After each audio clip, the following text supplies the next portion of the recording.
started college, I was one of those kids who was really excited to be there.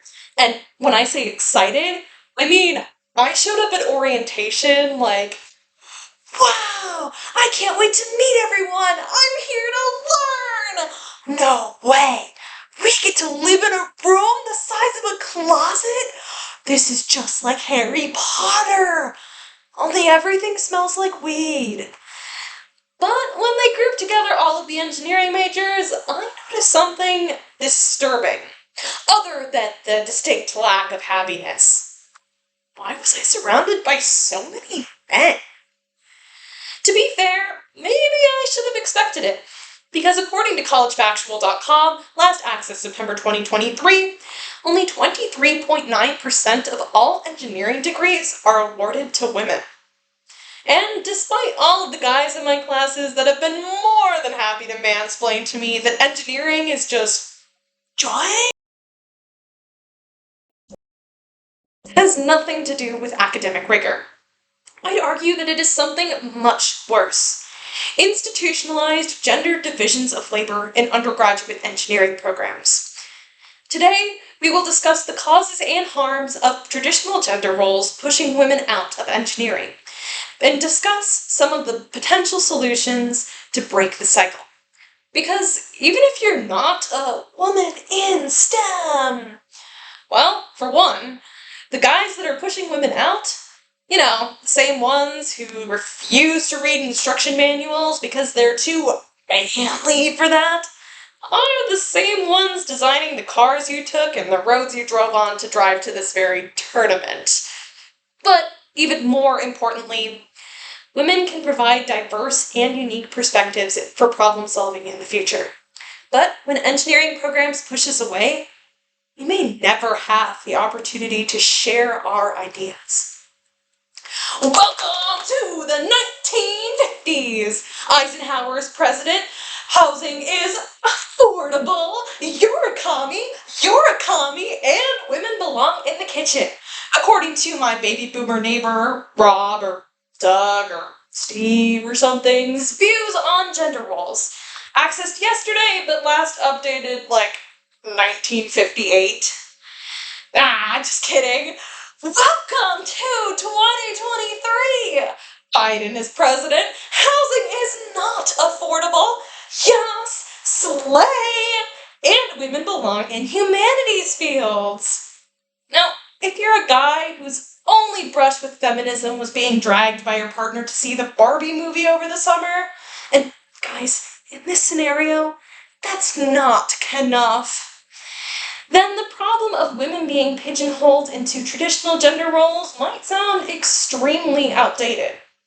But according to an ongoing MIT study by Dr. Susan Sibley, last access September 2023, female engineering degree seekers still deal with 3 key problems that force them into specific roles, or out of the field entirely.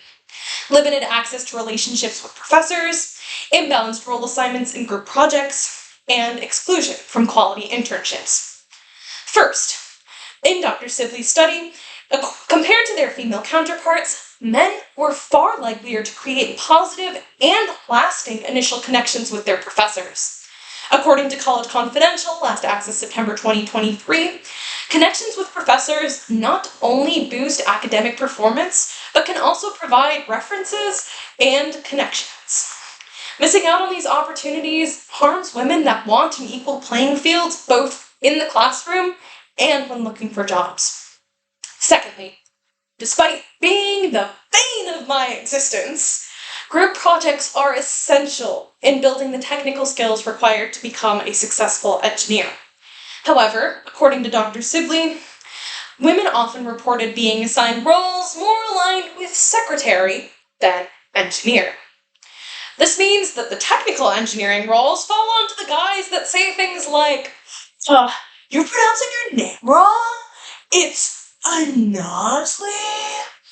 Finally, in internships, it was reported that equally or even less qualified men received actual engineering experiences, while their female counterparts were typically assigned roles such as photocopying, taking notes, or sorting papers. With all the way that women are being forced away from opportunities, it's hard to believe that we're living in 2023 and not the 1950s. It's also hard for women to continue to want to stay motivated in their actual field when everyone, from professors to that one guy in your physics class that keeps claiming that Finland doesn't exist, like, what? Both explicitly and implicitly tell us that we're not meant for real engineering. This leads to two key harms: poor mental health and team culture, and unrepresentative engineering solutions. First, mental health and culture. When the women who remain in engineering end up in jobs more aligned to secretary rather than engineer, feelings of imposter syndrome start to develop, and the work done by female engineers is devalued.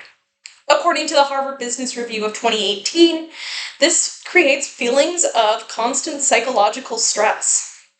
Not only does this cause poor mental health in established engineers, it also pushes away other interested female engineers, leading them to, as Rob Doug Steve would put it, act just like those darn millennials, killing the sexism industry by leaving jobs that unfairly value men. Second, underrepresented engineering solutions. Engineers provide solutions to problems that affect everyone, from everyday to extreme. And when women aren't given a seat at the table, their needs aren't considered when problem solving for the future. And although I'm talking about women, this of course extends beyond us to all other identities and lived experiences that aren't represented in engineering. Now, despite all this, I am still an engineer, and yes, problem solving is what I will eventually be doing for a living. I haven't yet taken the necessary prereq course EP271, Engineering Problem Solving, so I guess I'll have to solve this the old-fashioned way, with a solution section! To create a work environment that values and retains engineers regardless of gender, there are three key actions that we can all work on. First, exposing everyone to female role models actively engaging in STEM from a young age.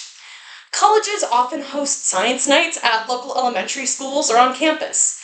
If you are at all interested or involved in STEM, I encourage you and your friends to volunteer with a hands-on activity or experiment. Not only does this simple act show girls that women do engage with the technical side of engineering, but it also shows boys that grow up harboring negative stereotypes and end up in positions of power the same thing. Second, fostering positive support systems for women. I have with me a QR code to links to student organizations and community groups that provide support to women and queer engineers. Please share these links with any engineering students that you might know so that they can find community to help them stay motivated, or even to just vent about all these guys that have coasted to your upper level classes when, in reality, they don't know how to use PEMDAS. Come on, it's basic math! Please excuse my dear Aunt Sally. Ugh. And the last thing we female engineers desire is 3 more wishes. It's not allowed. Jeez, I'll come up with a much more complicated one. Ugh. We want equal treatment, regard, and respect in the workplace. And that is simply going to take time, work towards the other solutions mentioned, and upcoming graduates willing to stand their ground and fight for what they believe in. So, for all the guys in the audience, we are at the conclusion section. That's where the speaker sums up all their main points and gives a call to action so the audience feels satisfied. That's how it feels. Get mansplained. Today, we've seen how women are forced into specific roles within engineering and how that pushes them and their unique perspective out of engineering, a field that serves everyone. We already have enough to worry about, like when guys say, "I'm technically a sophomore with all my AP credits." Our value and competency as engineers because of our gender shouldn't be one of them.